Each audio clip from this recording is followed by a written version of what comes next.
Boa noite a todos. Boa noite. Aí sim, melhorou. A gente tem que ficar acordado, porque hoje o tema é bem impactante, né?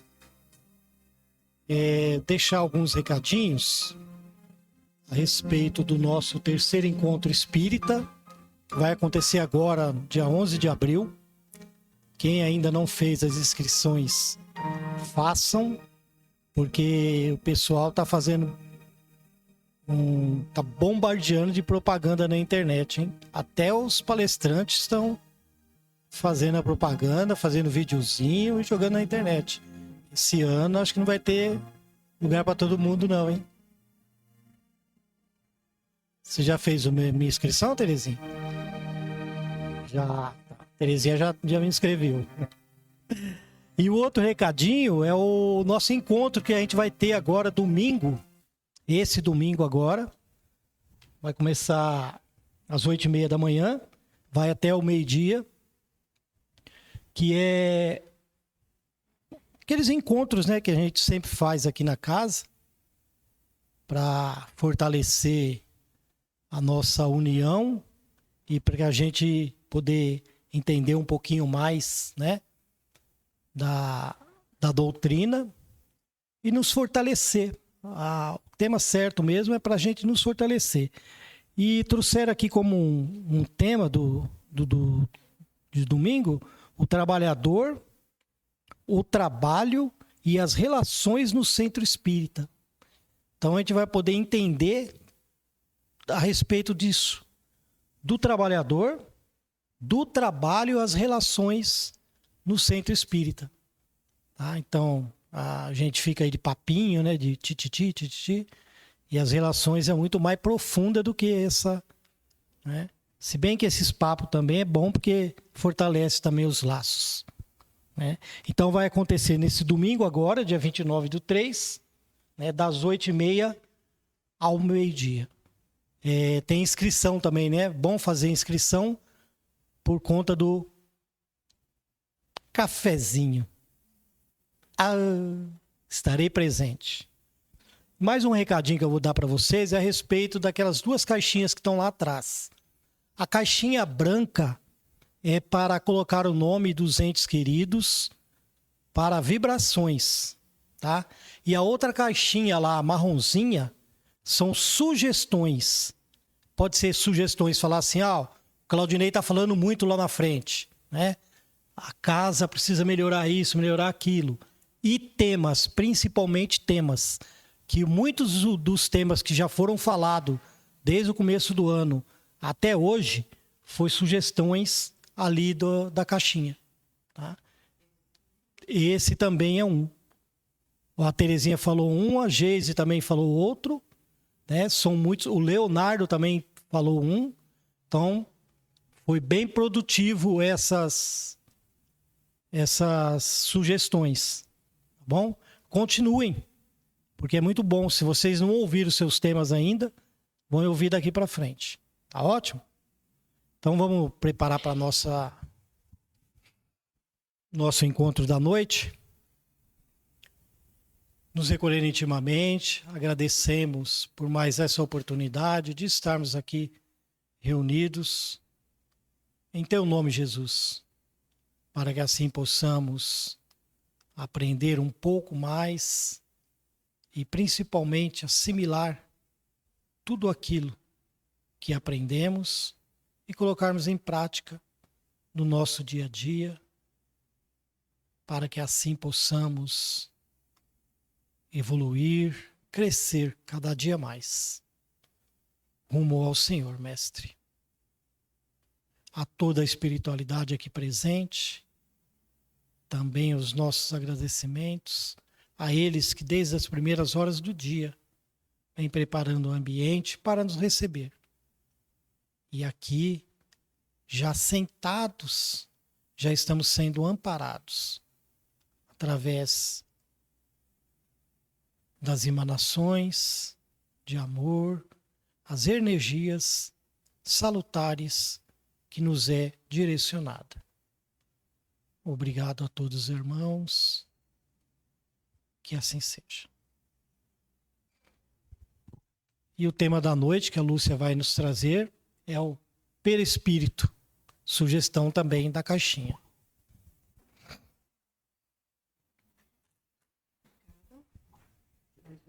Isso aqui. Boa noite a todos. Como ele disse, o tema de hoje foi sugerido. A gente até achou que não era adequado, né, dona Cida? Mas lá vai. Esse tema é muito profundo. Daria para a gente ficar conversando aqui dias e dias. Como a gente tem menos de 1 hora, e a maioria aqui também são iniciantes,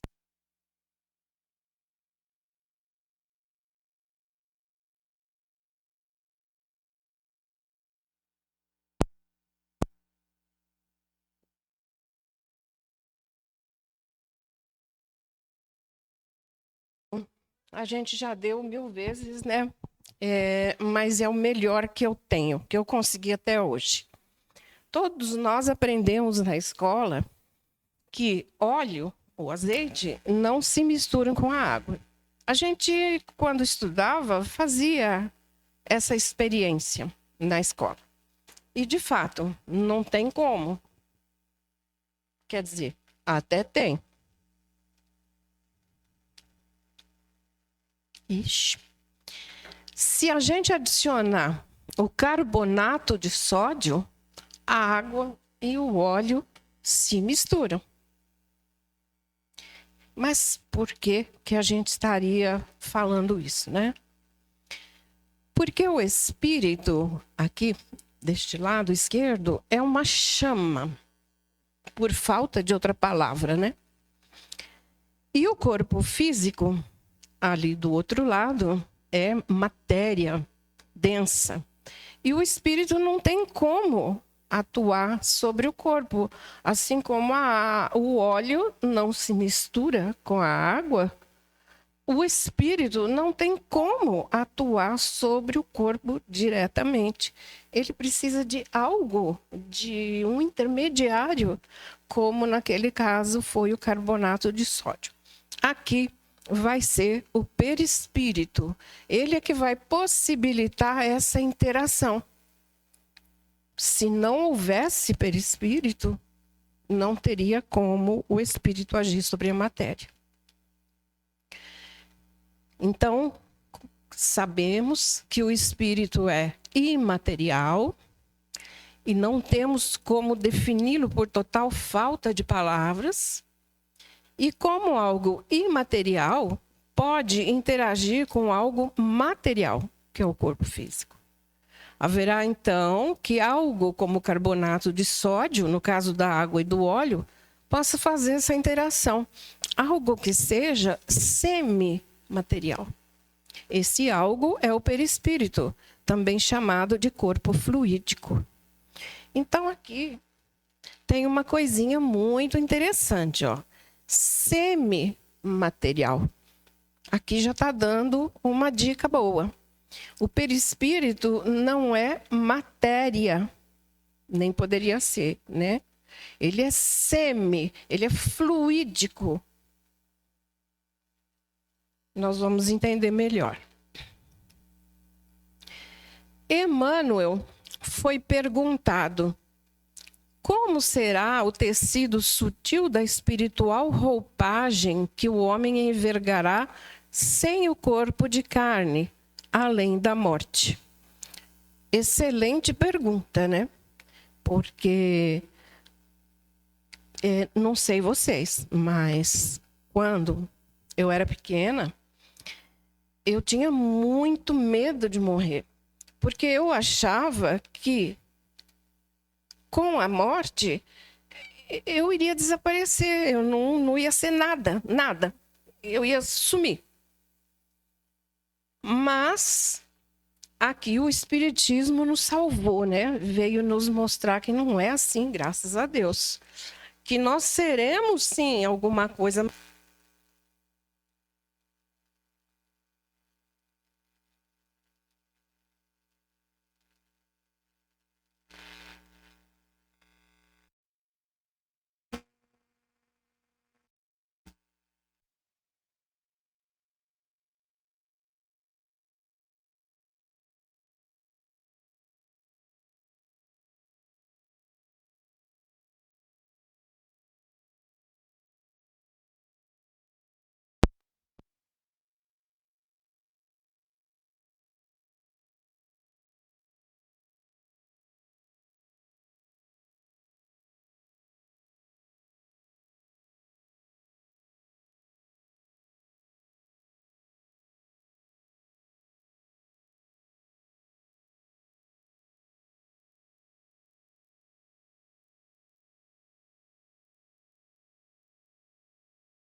em torno do espírito. Essa é a origem do nome que Kardec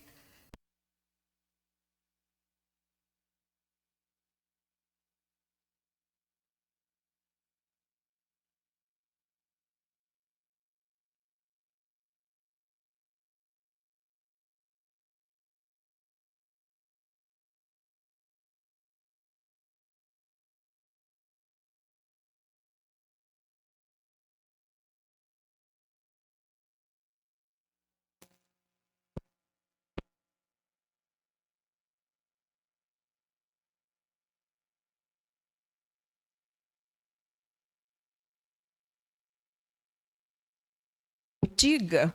Olha, o Vedanta é antiquíssimo, né?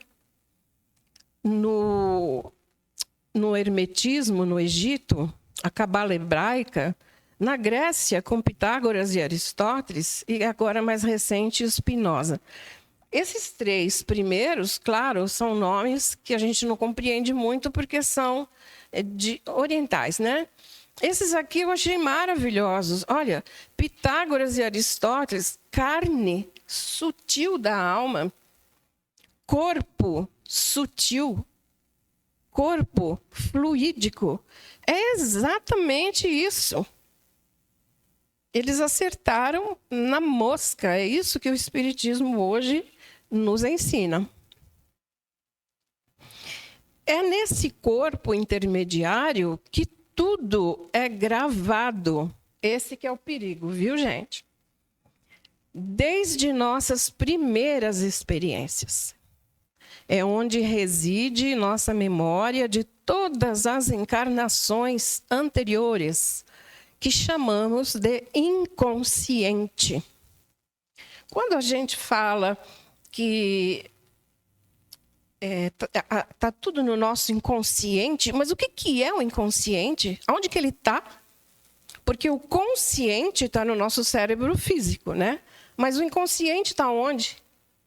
Lembranças de experiências anteriores não pode estar no cérebro físico. Está no cérebro perispiritual. Está no perispírito. Então, tudo que a gente faz, como a gente vai ver daqui a pouquinho, fica gravado no perispírito. Quando uma criança pequena senta no piano e começa a tocar, demonstra um aprendizado anterior, adquirido em vidas passadas e está impregnado no perispírito. Quer dizer, se nunca ninguém ensinou, mas ele senta no piano e sabe tocar e tocar bem, de onde veio esse conhecimento dele? Está no inconsciente e aflorou, né? A gente que é mais velho, vocês que são jovens, não. Mas esses dias até, a minha filha perguntou: mãe, cadê aqueles negativos de foto? É negativo, né, que chama? Aquelas tiras assim com negativo. Queria tirar umas cópias, né? Você jogou tudo fora? Eu falei, joguei tudo fora. Mas os negativos são exatamente isso aqui que nós estamos falando. Quer dizer, você tira a foto, está lá no negativo, que seria o perispírito. Você teve uma atitude, teve um pensamento, teve alguma experiência, está gravado ali no seu negativo, que é o perispírito, né? Mas como vocês são jovens, nem conhecem isso. Hoje é só celular, né? Nem tem foto mais. Está na nuvem, exatamente. Piorou. E quando fazemos regressão a vidas passadas e nos lembramos de várias etapas reencarnatórias, onde está essa memória? No cérebro físico, certamente não, mas no cérebro perispiritual. Como eu falei, hoje a gente vai dar só uma passada rápida, né? Mas teria muito assunto para falar. A gente vai desenvolvendo o perispírito desde o início da nossa trajetória pelos reinos inferiores. Os reinos inferiores têm também um perispírito que está em evolução, está se desenvolvendo. Esse corpo perispiritual é idêntico ao corpo físico, pois na realidade foi ele que o formou e moldou no momento da encarnação. Isso é muito importante porque as pessoas que têm algum tipo de mediunidade de evidência, quando elas falam, eu vi o espírito do fulano de tal, por exemplo, eu vi o Dr. Bezerra de Menezes, aquele senhor de cabelo branco, barba branca, mas o que ela viu? Foi o espírito? O espírito propriamente dito não pode ser, porque o espírito a gente não tem nem como ver. É uma chama, uma energia que a gente não sabe nem como definir. O que a gente vê é o espírito envolto no perispírito. Então, quando a gente diz, eu vi o Dr. Bezerra de Menezes, eu vi o perispírito dele, que é exatamente igual ao corpo que ele tinha aqui, quando desencarnou.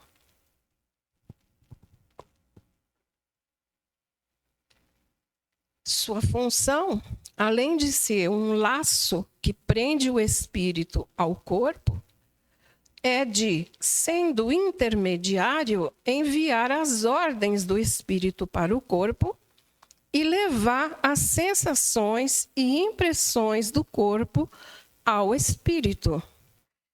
Isso é maravilhoso, né? Se a gente parar para refletir nisso com profundidade, é muito bacana. Assim, com simplicidade, a gente pode dizer que se você botar a mão em cima do fogo, o perispírito é que vai levar a sensação do calor ao espírito, e o espírito vai mandar imediatamente a ordem, né, para o corpo. Tira a mão, que é perigoso. Então, é uma coisa muito automática, muito rápido. Quer dizer, tudo que você faz, no exterior envia para o espírito envia a ordem para o corpo, e assim é que a gente vai agindo.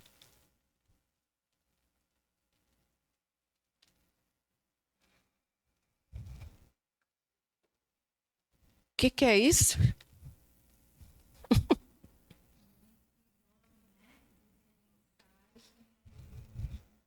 Exatamente. Se não tivesse esse algo ligando ao corpo, se não tivesse aquele cordão ali, seria uma pessoa, um espírito desencarnado. Mas esse cordão demonstra que ele é encarnado em desdobramento, ou pelo sono, ou pela mediunidade.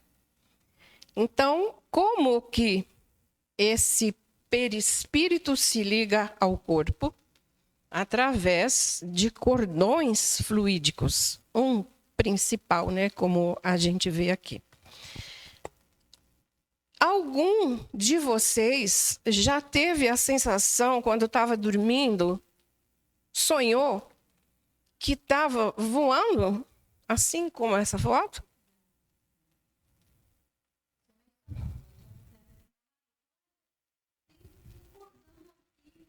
Olha. Não corta, não. Pode esticar que ele vai. Mas é muito comum a gente sonhar que está voando, que está indo. E estamos mesmo. Porque esse cordão, ele é extenso. Ele pode ir a outros países, enquanto a gente dorme, a gente pode se desdobrar para outros países, ou para colônias. O Chico, né, o Divaldo sempre contam que quando eles estavam desdobrados, eles iam para as colônias, ou para o Nosso Lar, ou para a Colônia Redenção. Então é longe para caramba, né, gente? A Colônia Redenção é bem acima da Terra. E o cordão vai junto, graças a Deus, né?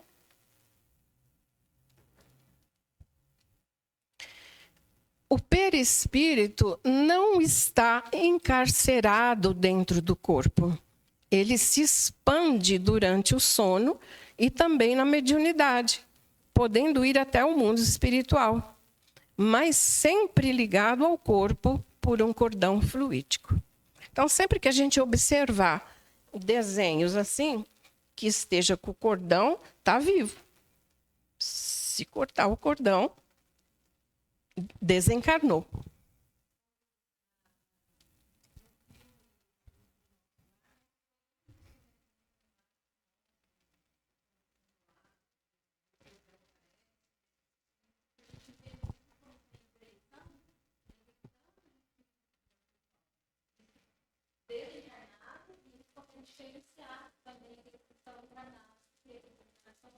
É verdade. Uma coisa que, agora que você falou isso, eu me lembrei, que eu achei muito interessante quando eu li a primeira vez, foi no Memórias de um Suicida. Quando o Camilo Castelo Branco estava, assim, já um pouco melhorado, mas ainda num local ali de atendimento, é gozado que a gente tem medo dos mortos, né? A gente fica apavorado. Nossa, eu não quero ver. Deus me livre. E eles que estavam mortos, né, entre aspas, ele levou um susto, falou: o que é aquilo? O que é aquilo ali que está chegando? Pelo amor de Deus, os monstros ali eram encarnados que estavam vindo em auxílio, desdobrados com esse cordão. Ele ficou apavorado, falou: nossa, o que é isso? Então a gente também assusta eles, viu? Estamos empatados ali. E o Leon Denis, ele dá um exemplo maravilhoso também sobre o corpo espiritual. Ele diz que o corpo físico é como uma roda, incapaz de andar sem um motor, sem uma vontade que o ponha em ação. O motor é o espírito, revestido pelo perispírito. E este preexiste e sobrevive ao corpo. Nele se acumulam todas as aquisições intelectuais e lembranças, todas as lembranças. Então, por exemplo, se eu tenho uma bicicleta encostada aqui, com as rodas, né? É como se fosse o corpo físico. Precisa da minha vontade de subir na bicicleta e fazer a roda girar, fazer a bicicleta andar. Essa vontade é que vai acionar, então, o corpo. E agora, a gente vai chegar onde eu queria, que era André Luiz, né? Através do Chico Xavier, ele trouxe informações importantíssimas. E a gente vai dar uma olhadinha lá em Missionários da Luz, como, de forma geral, a encarnação no corpo físico se processa. Eu já me apressei em colocar em negrito, ou de forma geral, que é para ninguém dizer: não, mas a Lúcia falou que é assim. Não. É um exemplo que ele está dando. Cada um de nós é diferente. Uma coisa interessante que a gente aprende. Todos nós que estamos aqui reunidos, nenhum de nós tem o perispírito igual ao outro. O meu perispírito é diferente do dele. São todos diferentes. Por quê? Por causa das minhas experiências anteriores, por causa das vivências que eu tive. Você teve outras diferentes, né? Então, cada caso é um caso. Aqui ele vai contar a reencarnação de Sigismundo. Então, é um exemplo. Uma importante informação é a de que, antes de ser feita a ligação, os pais, durante o sono físico, são consultados se aceitam de fato receber aquele espírito como filho. Normalmente, isso já teria sido decidido mesmo antes da encarnação dos pais. Mas, em respeito ao livre-arbítrio, os benfeitores ainda pedem sua confirmação. Isso também é maravilhoso, né? A gente acerta tudo lá no mundo espiritual. Olha, a gente vai reencarnar, a gente vai casar e vamos ter esses espíritos como filhos, né? Mas quando chega aqui, tudo muda.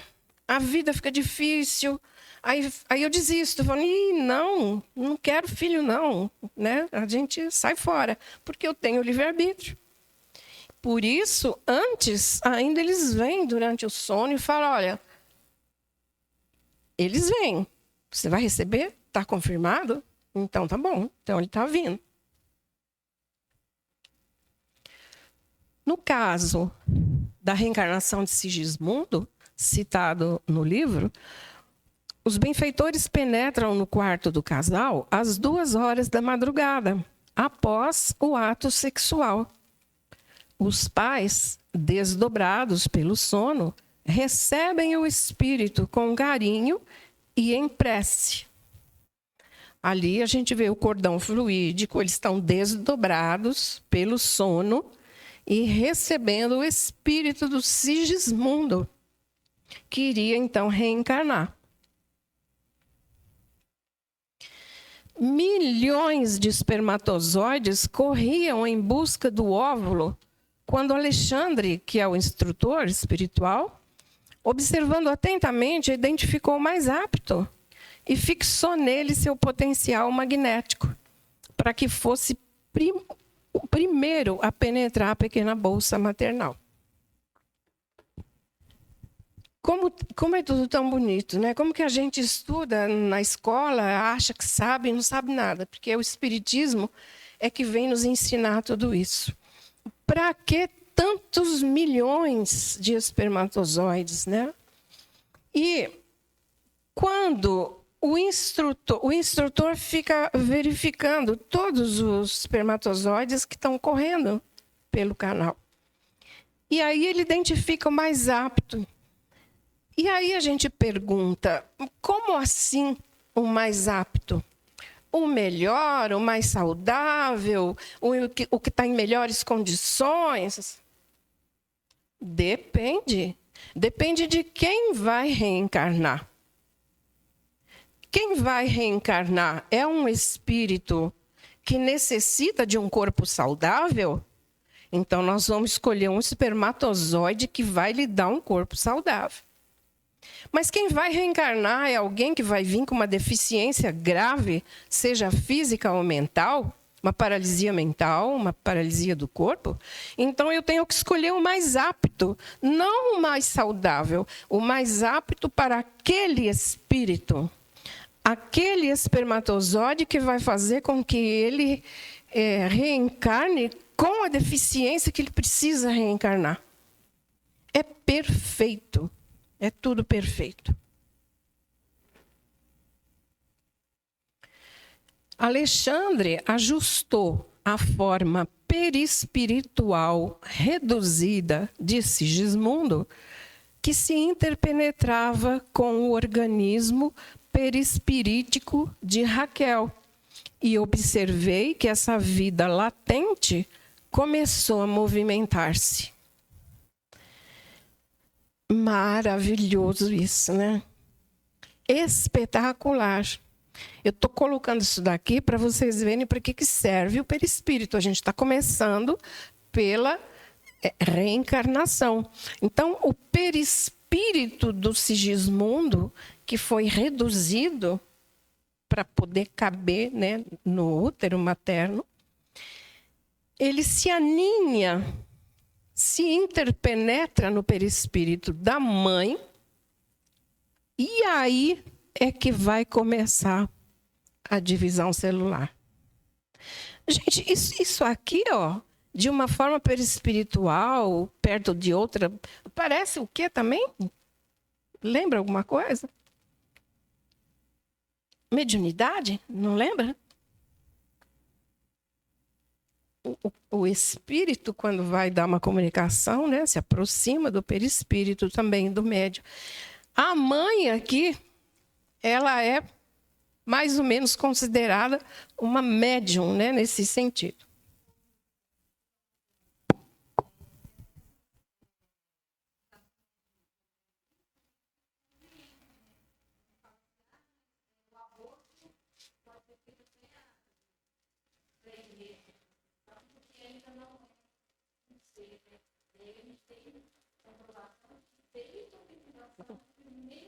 No primeiro instante, o espírito já está lá.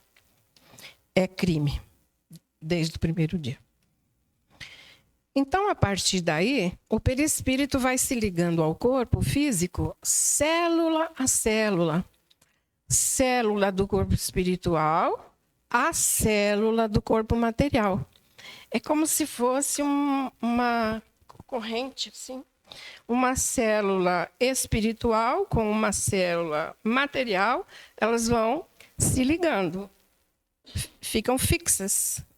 O perispírito ligado célula a célula no corpo físico.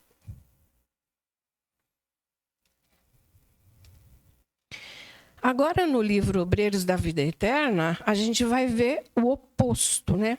A desencarnação. Então, o que acontece aqui?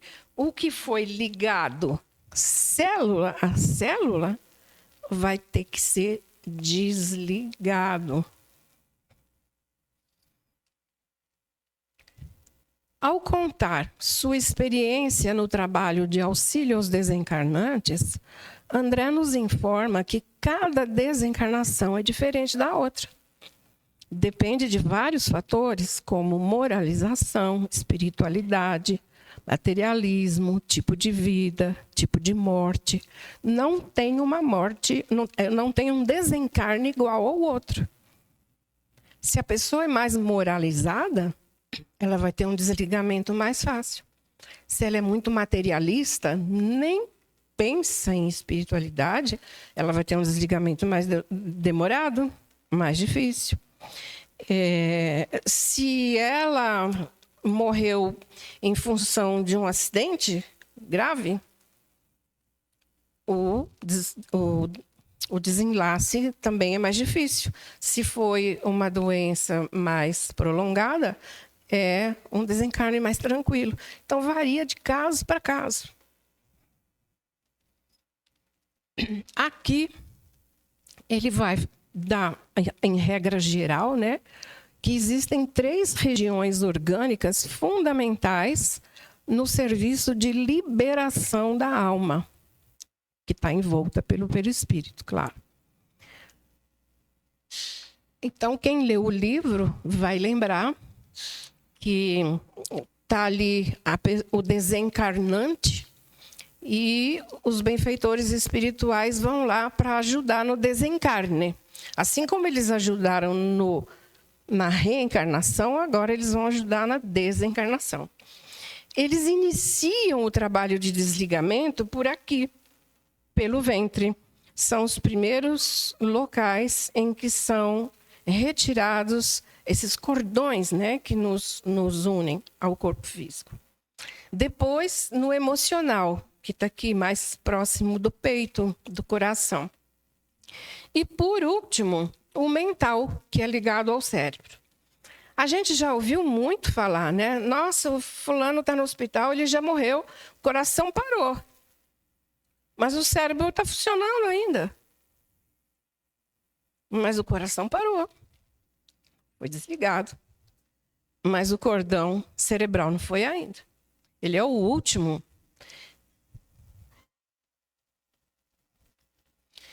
No caso em questão, que é sobre o Dimas, o André fala: para nossos amigos encarnados, Dimas morrera inteiramente. Está morto. Para nós, porém, a operação ainda estava incompleta. O cordão fluídico que liga o perispírito ao corpo deverá permanecer até o dia seguinte. Normalmente, o mental, o do cérebro. Esse que sempre permanece. É por isso que a doutrina espírita... É ruim a gente falar de um tema assim, que dá vontade de contar tudo, mas não dá tempo. É por isso que no velório a gente tem que tomar muito cuidado com o que fala, com o que pensa, porque para nós ele está morto inteiramente, mas ele não está desligado. Muitas vezes, na maioria das vezes, ainda esse cordão fluídico fica ligado 24, 48 horas. E ali no velório, a gente já viu até livros que contam sobre isso, né? O pessoal junta ali perto do corpo e fica contando piada, contando coisa da vida dele. Olha o que fulano fez, não sei o que. Ele está percebendo tudo.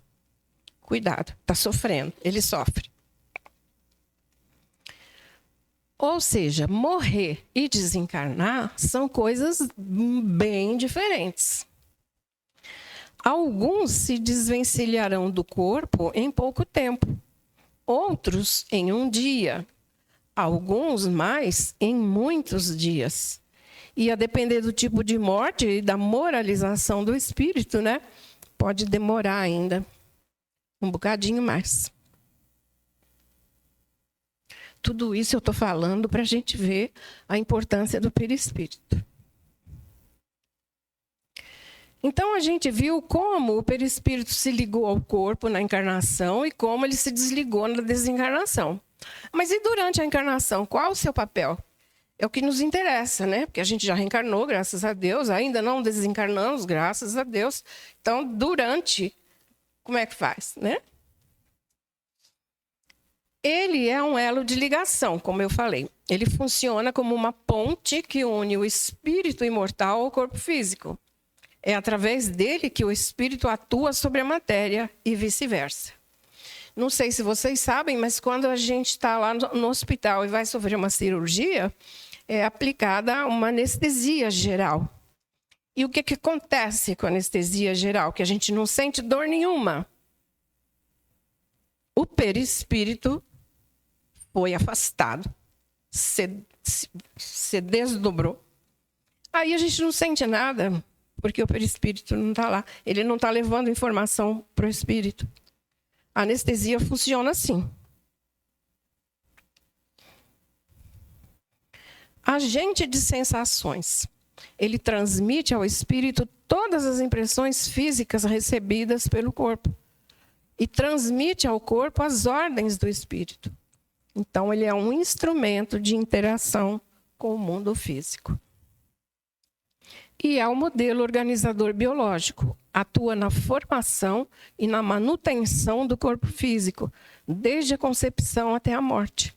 A gente ouve sempre falar que de 7 em 7 anos as nossas células são renovadas. E como que elas se renovam assim?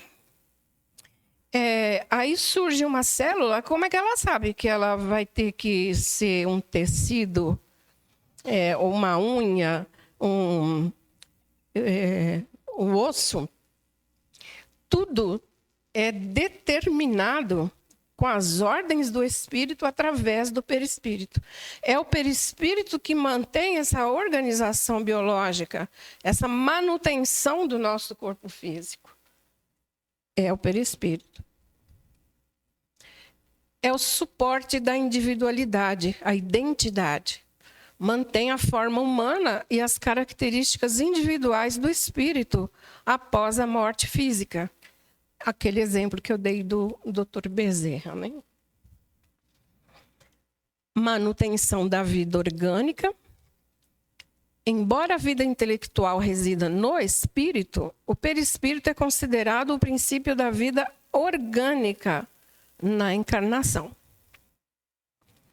E também, na mediunidade, ele tem um papel muito grande, né? Devido à sua expansibilidade, permite a interação com outros perispíritos, encarnados ou desencarnados, sendo o mecanismo base das comunicações mediúnicas. E também no espiritismo, a gente entende que o nosso tipo de vida se fixa e se reflete no perispírito. Ele funciona como um arquivo magnético que registra todas as nossas ações, pensamentos, emoções e experiências, moldando o nosso ser, tanto na vida física quanto na espiritual. Aí é que mora o perigo. É exatamente por isso que nós estamos hoje encarnados num mundo de provas e expiações. Porque nós temos gravado no nosso perispírito todos os erros e enganos que a gente cometeu nas encarnações anteriores. Está tudo lá. as traições que eu cometi, os crimes que eu cometi. Então, agora, ele traz para a nova vida, né? E ele não é estático e é moldado pelo nosso nível de evolução e comportamento. Por isso que eu falei que um não é igual ao outro. Cada um de nós tem um perispírito diferente, devido ao nível de evolução e ao comportamento da pessoa, né? Comportamento moral, claro. É o reflexo da evolução e das ações. Em pessoas menos evoluídas espiritualmente, o perispírito é mais grosseiro, denso, rude. E à medida que o indivíduo evolui moralmente e intelectualmente, seu perispírito torna-se mais sutil, luminoso e fluido. Armazena experiências, né? Tudo que a gente vive, sente, pensa é transformado em vibração e integrado ao perispírito. Nossos vícios, virtudes, desequilíbrios da alma se manifestam e ficam registrados nele. E é o molde da forma física, né? Ele vai servir de molde para a encarnação, como a gente viu. E ações que não estão em conformidade com a lei divina, que são os nossos erros, podem causar lesões ou deformações do perispírito, que vão gerar sequelas e doenças em futuras encarnações. E após a desencarnação, mantém a aparência que tínhamos aqui. Por isso que a gente fala muito no Espiritismo, em reforma íntima, que a gente tem que se melhorar, tem que ter bons pensamentos, boas atitudes. Por quê? Porque eu tenho que melhorar o meu perispírito, deixar ele mais sutil, para que quando eu desencarnar, eu esteja em melhores condições e vá para locais melhores. Por que que muitos desencarnam e já vão direto para o umbral e ficam lá sofrendo anos e anos no umbral? Como será o perispírito deles? Que tipo de vida eles tiveram? Como foi o comportamento deles? Então, é lei de causa e efeito, né? Desencarnou, vai ter que ir purgar, né? Aquela espécie de purgatório.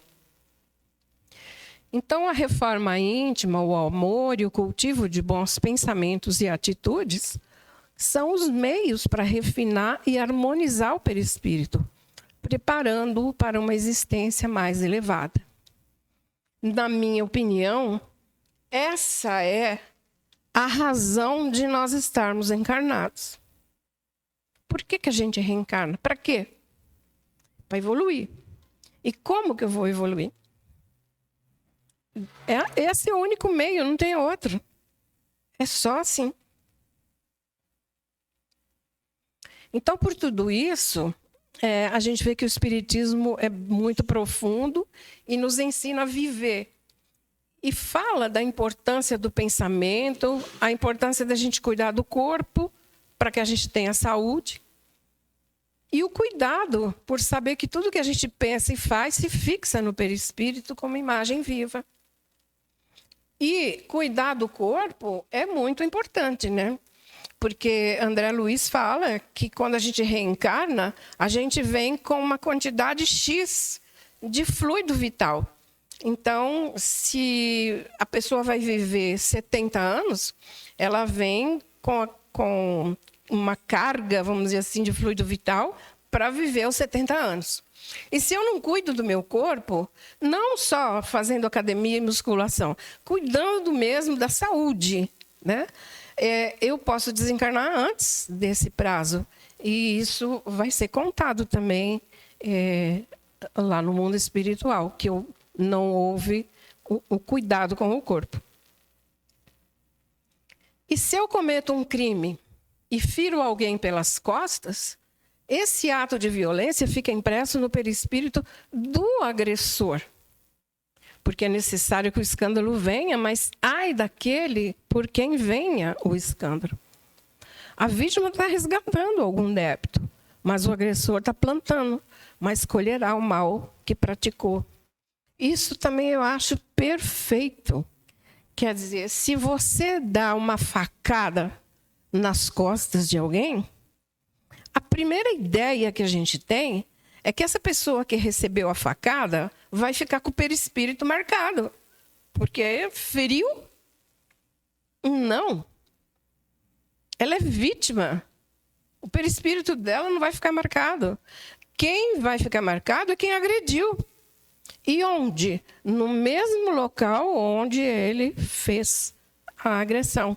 Então, o que acontece numa próxima existência, essa violência, né, que foi uma desobediência à lei de amor, vai estar impressa no corpo espiritual, que numa próxima encarnação certamente desenvolverá algum tipo de enfermidade nessa área. Mesmo que seja já na maturidade, ou seja, não precisa nascer com o problema, ela pode adquirir de futuro. Pode ser uma tuberculose, um câncer, qualquer tipo de problema, mas vai ser exatamente no local onde ele feriu o outro. Há também casos em que dois indivíduos se entrelaçam através da obsessão de tal forma, durante um longo tempo, destilando um ao outro um ódio intenso, que ao renascer, dois corpos espirituais, dois espíritos, podem formar um só corpo. Um corpo com duas cabeças, ou uma cabeça e órgãos unidos e únicos, que são os chefópagos ou siameses. Essa expiação, decorrente sempre da desobediência às leis divinas, vai dar oportunidade de reconciliação e aprendizado. Mais um exemplo do perispírito. Veja quanto assunto a gente teria, né? Mas aqueles que durante a encarnação se esforçam por ser melhores hoje do que ontem e amanhã melhores do que hoje, esses sim estarão imprimindo ao seu corpo espiritual a luz que os envolverá para sempre. Então, esse é o recado que a gente deixa para vocês, né? Vamos trabalhar, vamos ter bons pensamentos, boas atitudes para melhorar o nosso perispírito. E só para encerrar, eu quero deixar um slide aqui, que eu nem vou falar nada, é só para refletir, para a nossa reflexão.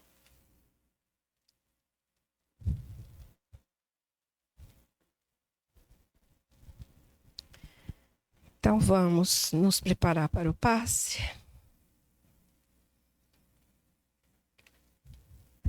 Agradecendo ao Mestre Jesus